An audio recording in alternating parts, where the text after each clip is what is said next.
All right, if we have a situation where something is rolling without slipping, how that works is we can relate the angular velocity it's rolling with to the linear velocity it's moving, or the linear speed, I guess, to be more specific.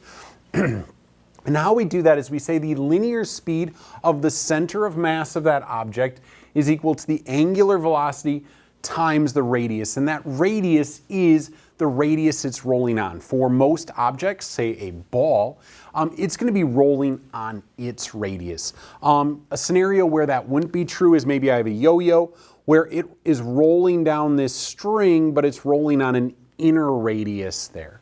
Okay, so we just have to kind of be careful about what that R represents. I do use a capital R here because it's very specific. And so typically it is the radius of the object. So let's go ahead and do a quick example. So we have a 0.4 meter diameter ball and it rolls at 5 meters per second. Okay, what is the angular velocity of the ball? Now, one thing we got to be careful of is they gave me the diameter, so we do have to go ahead and find the radius. But the idea is the same, so VCM is equal to omega times R. We're using the radius of that object, so I'm going to make that a capital R. Go ahead, solve for omega. So I have VCM divided by R equals omega.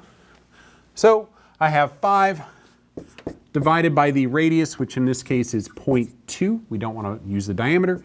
And so we get 5 divided by 0.2, which is going to give us 25 radians per second.